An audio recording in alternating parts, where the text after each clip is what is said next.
Class 6 आपके exercise 9C आपका first number, second number, third number complete हो चुका था। अब देखिए आप क्वेश्चन नंबर 4। क्वेश्चन नंबर देखिए 4 का first second and third terms of a proportion are respectively 4, 6 and 8। Find its four term. 9C करने से पहले आप लोगों से ये मेरा कितना कहना है, ये रिक्वेस्ट है कि इससे पहले आप लोगों के जो भी सम्स हैं, अगर आपकी कॉपियाँ कंप्लीट नहीं है तो उसे आप कंप्लीट कर लीजिए, ठीक है। फिर इसके बाद आप 9C कंप्लीट कीजिए, और जिससे भी किसी क्वेश्चन में अगर प्रॉब्लम होती है वो मुझे व्हाट्सएप पे क्वेश्चन सेंड कर दें, मैं उससे सॉल्यूशन भेज दूंगा। बाकी ये भी मत कीजिएगा कि आप क्वेश्चन एक दो की बात ना हो, आप पूरी पूरी एक्सरसाइज सेंड कर रहे हो, तो ये गलत है, ठीक है। बाकी जो भी आपको पढ़ाया जा रहा है उसे ध्यान से पढ़िए, और बाकी आप जो भी आपको नोट करना है वो आप वीडियो पॉज कर दीजिएगा और इसके बाद इसको आराम से नोट कर लीजिएगा, ठीक है। बाकी क्योंकि आपकी कोई लाइव क्लास चल रही है जिससे कि आप मतलब जो है उसी टाइम पे रेस कर रहे हैं, उसी टाइम पे आप लिख रहे हो, ठीक है। तो ये चीज़ आप ध्यान रखिएगा, जो भी आपको नोट करना है वीडियो पॉज कर दीजिएगा, फिर आप उसको नेक्स्ट में नोट कीजिएगा। चलिए देखते हैं क्वेश्चन नंबर 4। क्वेश्चन नंबर 4 का फर्स्ट हमने लिखा हुआ है, आपको पता है पहला, दूसरा और तीसरा आपको नंबर दिया हुआ है 4, 6, 8, और आपको पूछ क्या रहा है फाइंड इट्स फोर्थ टर्म, ठीक है। तो पहले एक काम करते हैं, पहले क्वेश्चन को पूरा आप नोट कर लीजिएगा, मैं आपको डायरेक्ट सॉल्यूशन बता रहा हूँ। तो इसे आप लिखोगे 4/6। मैंने आपको बताया था प्रपोजल का जो आपका सिंबल है वो आपका डबल डॉट लगेगा, ठीक है। बाकी जो आपका सिंगल डॉट होता है उसको आप बोलते हो रेशियो, और डबल भी बोलते हो आप उसको प्रपोजल, ठीक है। फिर नेक्स्ट में आप लिखोगे यहाँ पर 8 लिखने के बाद आपको क्या करना है, 4 प्रपोजल निकालना है, 4 प्रपोजल आपको फाइंड आउट करना है। तो ये आप कैसे करोगे, तो पहले आप पूरा क्वेश्चन नोट कर लोगे, फिर आपको यहाँ सॉल्यूशन करना है। तो इसको आप लिखोगे 4/6 प्रपोजल 8/क्वेश्चन, ठीक है। तो आप करोगे क्या यहाँ पर, जो आपका जो क्वेश्चन मार्क लगा हुआ है इसको आप लेट कर लोगे, तो लिखोगे यहाँ पर लेट फोर्थ टर्म, क्या लिखोगे, लेट फोर्थ टर्म। इसको आप चाहो तो x मान सकते हो और चाहो तो n मान सकते हो, मतलब कोई भी आप वेरिएबल बना सकते हो, ठीक है। तो ये आपका फर्स्ट टर्म है, ये सेकंड है, ये थर्ड है, ये आपका फोर्थ है, यही फोर्थ आपको निकालना है। तो आप क्या लिखोगे, let fourth term equal to x, ठीक है। तो यहाँ पर क्या लिखेंगे, 4/6, 4/6 प्रपोजल 8/x, इतना हो गया। इतना करने के बाद क्या करोगे, इसको आप लिखोगे फ्रैक्शन में, इसे आप लिखोगे 4/6, इसे आप लिखोगे इक्वल, कल मैंने आपको बताया हुआ था, फिर आप लिखोगे इसको 8/x, ठीक है। इतना करने के बाद आप क्या करोगे, यहाँ पर आपको निकालनी है x की वैल्यू, ठीक है। तो आप क्या करोगे, करा लोगे क्रॉस मल्टीप्लाई, समझा कि है। तो क्या हो जाएगा आपका 4x इक्वल टू आपका आ जाएगा 6 × 8। अब क्या करना है, आपको निकालनी है x की वैल्यू। तो जब आपके दो नंबर्स आपके बीच में इंटू लगा होता है, अगर आपको एक नंबर की वैल्यू निकालनी है, ये कहां से आएगा, डिवाइड में, तो ये आपका आ जाएगा 6 × 8/4, ठीक है। तो आप क्या करोगे, 4 से कट कर दोगे 8 को, तो 4 × 8, तो आपका आ जाएगा नेक्स्ट में x इक्वल टू 6 × 2, तो ये आपको बता जाएगा x इक्वल टू 12, यही आपका हो जाएगा आंसर। तो आपसे पूछा क्या जा रहा था, फाइंड द फोर्थ टर्म, ठीक है। तो आप क्या लिखोगे आपका आंसर में लास्ट में, तो यहाँ लिखोगे लास्ट में फोर्थ टर्म, ठीक है, फोर्थ टर्म इक्वल टू 12, ये आपका हो गया आंसर। नोट डाउन करिए, वीडियो पॉज कीजिए और इसके बाद से नोट डाउन कर लीजिए, तब तक मैं इसको रेस कर रहा हूँ।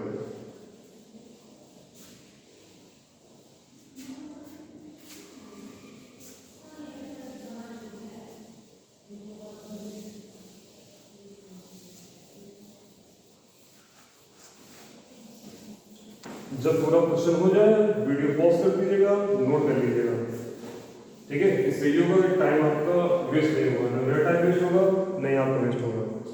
चलिए, जैसे आपको क्वेश्चन फर्स्ट था वैसे ही आपको क्वेश्चन नंबर थर्ड भी है। देखिए थर्ड नंबर में क्या लिखा हुआ है, first, second and fourth terms of a proposal are respectively 5.2, 3.9 and 3। Find its third term, ठीक है। तो फोर्थ का जो आपका सेकंड नंबर है, इसमें आपको निकालना है थर्ड टर्म, जिससे इससे पहले आपने किया था फोर्थ का फर्स्ट, उसमें आपको निकालना था फोर्थ टर्म, ठीक है। तो आप क्या करोगे, जो भी आपको फाइंड आउट करना है उसे आप एक्स लिख कर लोगे। तो इसे आप क्या लिखोगे, लेट, क्या लिखोगे, लेट थर्ड टर्म लिखेंगे यहाँ पर let third term equal to x, ठीक है ना। अब क्या करेंगे, इन्हें ऑर्डर बाय ऑर्डर लिखेंगे 5.2 रेशियो 3.9, ठीक है। यहाँ लगा लेंगे डबल रेशियो, इसका बोलते हैं प्रोपोर्शन। और देखिए थर्ड आपको फाइंड आउट करना है, तो थर्ड यहाँ पर आप लिखोगे x और फोर्थ टर्म आपका क्या लिखा हुआ है 3, ठीक है। इतना करने वाला आप क्या करोगे यहाँ पर, इसे आप लिखोगे फ्रैक्शन में, ठीक है। तो इसे आप लिखोगे यहाँ पर 5.2, इसे लिखोगे आप अपॉन में 3.9, प्रोपोर्शन के लिए यहाँ पर आप इक्वल लगा लोगे और ये आपका आ जाएगा x/3, ठीक है। अब क्या कर लोगे आप इसमें क्रॉस मल्टीप्लाई करा लोगे, तो ये आपका आ जाएगा 5.2 × 3 इक्वल टू ये आपका आ जाएगा x × 3.9, ठीक है। इतना करने वाला आपको करना क्या है, आपको निकाल लेनी है x की वैल्यू, ठीक है। तो जब आप x की वैल्यू निकालोगे तो ये आपका 5.2 × 3 डिवाइड में आपका आ जाएगा 3.9, ठीक है। पॉइंट से पॉइंट आपका कैंसिल हो जाएगा, फिर आप इसको सॉल्व कर लीजिए। 3 39 से कट करना आपका आ जाएगा कितना 13, और 13 से फिर कट हो जाएगा आपका फिर 2, तो 34 से आपका हो जाएगा 52। तो इस तरह से आपकी वैल्यू आ जाएगी x = 4। जो आपको थर्ड टर्म निकालना था उसका आपका आंसर आ गया, ठीक है। तो यही आपका हो जाएगा फाइनल आंसर, और लास्ट में आप आंसर लिख दोगे थर्ड टर्म = 4, ठीक है। तो जैसे आप पूछ रहे हो फर्स्ट का 4 का फर्स्ट, ऐसे ही आपने किया फोर्थ का सेकंड, इसे नोट कर लीजिए। ये क्या जूम है क्या? नहीं सर जूम नहीं है, क्या है? ये वीडियो बन रहा है। हाँ वीडियो बना लिया है और फिर इसके बाद इसे अब यूट्यूब में डाल दें। चलिए इसे नोट कर लीजिए, फिर आप देखते हैं question number next. Video pause करके इसे नोट कर लीजिए जरा।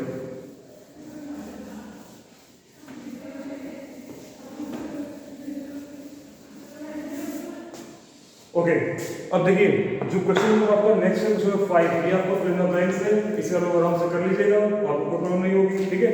बाकी क्वेश्चन नंबर आपका जो 6 है 7 8 9 10 इसे आप स्किप कर दीजिएगा, बाकी इतना का कोई इंपॉर्टेंट क्वेश्चन है इसमें, ठीक है। बाकी आपसे जो है 9C का 1 2 4 कर लीजिएगा और 5 नंबर कर लीजिएगा, और बाकी जो आपके MCQ जो क्वेश्चंस हैं वो भी आपके क्वेश्चन नंबर अगर आपने 1 2 5 अच्छे से कर लिए हैं तो आपको क्वेश्चन नंबर 11 12 13 14 15 तो इस तरह से आप इसको कंप्लीट कर लोगे, ठीक है। तो मतलब आपकी जो एक्सरसाइज है ये आपकी 9C होगी कंप्लीट, इसे आप लोग कंप्लीट कर लीजिएगा। और आपके सिलेबस में 9C के बाद एक्सरसाइज है आपकी नेक्स्ट 9D, ठीक है। 9D में जो उसका चैप्टर नेम है वो है आपका यूनिटरी मेथड, ठीक है ना। अब यूनिटरी मेथड क्या होता है ये देख लीजिए। यूनिटरी मेथड में आपको सम्स ऐसे मिलेंगे कि आप लोगों से कहा जाएगा कि आपके पास कुछ पेंसिल्स हैं, मान लेते हैं 5 पेंसिल्स की कॉस्ट रहती है 50 रुपीज़।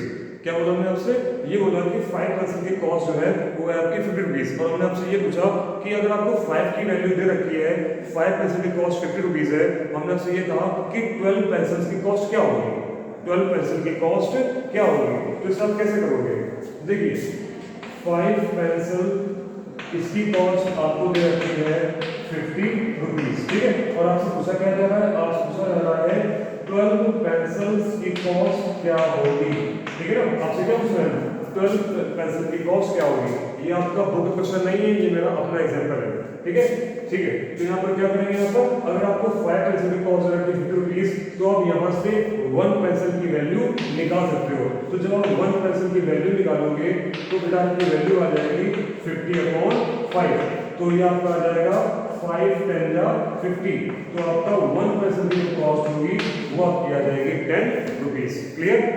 ऐसे जब आपकी एक की वैल्यू आ गई है 10 रुपीज़, अगर आप इस 10 का मल्टीप्लाई 12 में करा लो तो आपका क्या आ जाएगा फाइनली आंसर। तो आप लास्ट में लिखोगे यहाँ पर 12 पेंसिल्स, ठीक है ना, 12 पेंसिल्स कॉस्ट इक्वल टू 10 × 12, तो 12 का 120 रुपीज़, ठीक है ना। तो इस तरह के सम्स जो है आपकी जो एक्सरसाइज है 90 इसमें आपको करने हैं, ठीक है ना। चलिए ये था आपके लिए एग्जाम्पल, अब देखते हैं यहाँ पर 90 का फर्स्ट नंबर, ठीक है।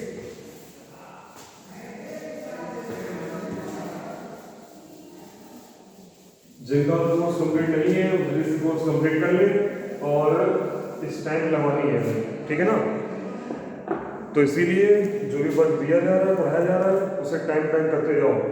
क्योंकि आज एक्सरसाइज बहुत ही कम है और आपका कोर्स जल्दी कंप्लीट हो जाएगा। चलिए देखिए, एक्सरसाइज है आपकी 9D, ठीक है। और इसका पहला क्वेश्चन लिखा हुआ है 8 ball point pens cost 64 rupees, what is the cost of 1 pen. आपके लिए ये क्वेश्चन है कि 8 बॉल पॉइंट पेन्स मतलब जो आपके पेन आते हैं उसमें आपके कुछ जेल पेन होते हैं, कुछ आपके बॉल पॉइंट पेन होते हैं। तो बॉल पॉइंट पेन उन्हें कहते हैं जो आपके डॉट पेन होते हैं। तो आपको 8 बॉल पेन मतलब आपको 8 पेन की कॉस्ट दे रखी है 64 रुपीज। आपसे क्या कह रहे हैं 1 पेन की कॉस्ट क्या होगी।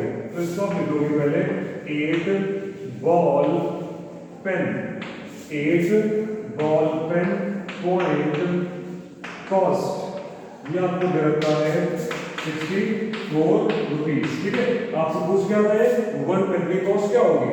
भाई अगर आप लोगों से 1 पेन की कॉस्ट पूछी जाए तो समझ जाना कि आपको क्या करना है, डिवाइड करना है। क्या करना है, डिवाइड करना है। अगर आपसे पूरी वैल्यू आपको दे दी जाए और आपसे 1 की वैल्यू पूछी जाए तो आपसे क्या कर दोगे, डिवाइड कर दोगे। तो लास्ट में लिखोगे यहाँ पर 1 पेन कॉस्ट, या लिख सकते हो कॉस्ट ऑफ 1 पेन, ठीक है ना। तो 1 पेन कॉस्ट इक्वल टू 64/8। तो आपका आ जाएगा 8 8 जा 64। तो इस तरह से आपको आंसर आ जाएगा 8 रुपीज, ठीक है।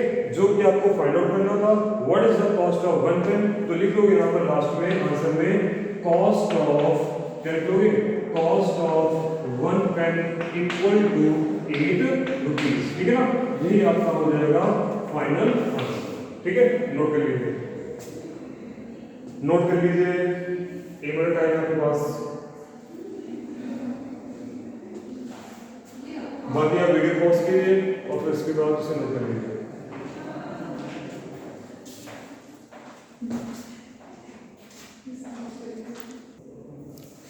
चलिए भाई, क्वेश्चन नंबर आपका फर्स्ट हो गया। अब देखिए question number second. Question number second लिखा हुआ है आपका if 7 kilogram of tea cost to 140 rupees, find the cost of 10 kg tea। तो मैंने देखिए जो एक्सरसाइज स्टार्ट की थी 90, तो पहले मैं आपको एग्जांपल बताया होगा कि 5 पेंसिल की कॉस्ट अगर आपकी 50 रुपीज है तो बताइए मुझे कि 12 पेंसिल की कॉस्ट क्या होगी। तो वैसे ही आपको सेम क्वेश्चन करना है, ठीक है ना। तो पहले क्या करेंगे, पहले निकाल लेंगे यहाँ पर कि 1 किलोग्राम ऑफ टी, ठीक है ना, इसकी मेरी कॉस्ट कितनी होगी। देन आप निकाल लोगे यहाँ पर कॉस्ट ऑफ 10 kg टी, ठीक है। कैसे करेंगे देखिए, पहले लिखेंगे यहाँ पर फर्स्ट लाइन जो लिखी हुई मेरी, लिखेंगे यहाँ पर 7 किलोग्राम ऑफ टी, क्या लिखेंगे 7 kilogram of tea cost equal to कितना दे रखा है मेरा 140 रुपीज, ठीक है। और हमें निकालना क्या है यहाँ पर कॉस्ट ऑफ 10 kg टी। तो लिखेंगे यहाँ पर cost of 10 kg tea equal to question mark. तो पहले हम यहाँ पर ये करेंगे कि 7 kg से पहले निकाल लेंगे यहाँ पर 1 kg की वैल्यू, ठीक है। तो यहाँ से 1 kg की वैल्यू निकालते हैं। तो क्या करेंगे, इससे पहले क्वेश्चन में क्या किया था, जब 1 की वैल्यू निकाली थी तो डिवाइड किया था, तो वही सेम काम करेंगे। तो लिखेंगे यहाँ पर 1 kg of tea equal to 1 kg of tea cost equal to 140/7। तो जब 7 के डिवाइड करोगे 7 टू 40, तो ये आपका बेटा आ जाएगा 20 रुपीज। तो मतलब आपका 1 kg कॉस्ट जो है आपकी टी की, ठीक है ना, 1 kg टी कॉस्ट ये आपका आ जाएगा 20 रुपीज, ठीक है ना। इस तरह से आपको निकालना क्या है, आपको निकालनी है वैल्यू कॉस्ट ऑफ 10 kg। तो आप क्या करोगे, जब आपको 1 की वैल्यू आ गई है तो आप 10 का इसमें मल्टीप्लाई करा दीजिए, तो आपकी वैल्यू आ जाएगी 10 किलोग्राम टी की कॉस्ट। तो लिखोगे यहाँ पर लास्ट में कॉस्ट ऑफ, क्या लिखेंगे, कॉस्ट ऑफ 10 किलोग्राम टी, क्या लिखेंगे, cost of 10 kilogram tea equal to 20 into हमें कितने में निकालनी है 10 किलोग्राम 10 kg वैल्यू। तो ये आपका आ जाएगा 20 200 रुपीज। ये आपका हो जाएगा फाइनली आंसर। क्लियर। तो आपको जो निकालना था वो आपने क्लियर कर लिया। तो आप क्या करोगे, पहले जो आपको वैल्यू दी है पहले आप वहां से 1 की वैल्यू निकाल लीजिए। 1 की वैल्यू जब आपकी निकल आएगी तो आपसे लास्ट में जो पूछा जा रहा है आपका उससे लास्ट में मल्टीप्लाई करा लीजिए। तो वही क्या हमने यहाँ पर 1 kilogram of tea cost equal to 140/7, क्योंकि हमें 7 की वैल्यू दे रखी थी तो बेटा हमने 7 का डिवाइड किया, आपका आ गया 20। तो आपका 1 kilogram tea cost equal to 20 rupees. जब आपकी 1 की वैल्यू आ गई, आपको निकालनी वैल्यू कितने की थी 10 किलोग्राम की। तो हम क्या करेंगे, cost of 10 kilogram tea equal to 20 into 10, तो आपका आ गया 12 200 रुपीज, ठीक है। ये आपका हो जाएगा फाइनल आंसर। और लास्ट में आंसर आपका ये स्टेटमेंट ऑफ क्वेश्चन है, तो आप इसी आंसर्स को यहाँ पर लिख दोगे। Cost of 10 kilogram tea equal to 200 rupees. Note कर लीजिए।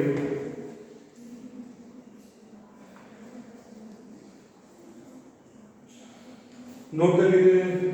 क्वेश्चन नंबर आपका फर्स्ट हो गया, सेकंड हो गया। आपका जो क्वेश्चन नंबर थर्ड है वो आपका सेम ऐसे ही करना है। आपको क्वेश्चन लिखा हुआ है इन 25 minutes a train travels 20 kilometre.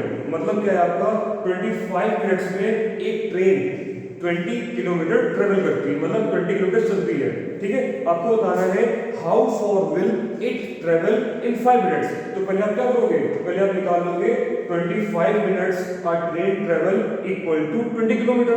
फिर आप क्या करोगे, वहां से 1 मिनट की वैल्यू निकाल लोगे।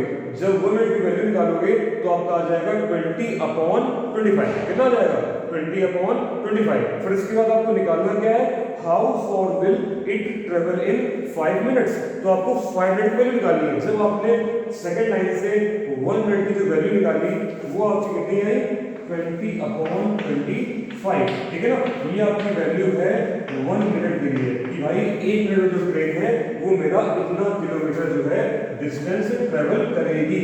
ठीक है ना, और जब 5 मिनट में निकालेंगे क्या करेंगे, जब 5 मिनट में निकालेंगे तो क्या करेंगे, इसमें 5 का मल्टीप्लाई करा देंगे। क्या करेंगे, 5 का मल्टीप्लाई करा देंगे। तो 5 5 जा 25, ये डिनोमिनेटर में आ गया हमारा 5 और इस 5 से हमने इसको कट कर दिया, 5 4 जा 20। तो बेटा 5 मिनट में जो मेरी ट्रेन होगी वो ट्रेवल करेगी 4 किलोमीटर। ठीक है ना, तो ये मैंने आपको शॉर्ट में बता दिया है। बाकी इसे आप जो है नॉर्मली से मैंने आपको स्टेटमेंट करके बताया हुआ है, इसे आप वैसे ही करोगे। ठीक है, तो ये आपके लिए हो गई हिंट। क्लियर, ओके, नोट कर लीजिए, नोट कर लीजिए।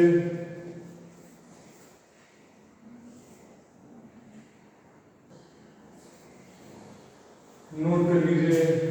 तो आपके एक्सरसाइज 90 का क्वेश्चन नंबर फर्स्ट हो गया, सेकंड हो गया, थर्ड हो गया।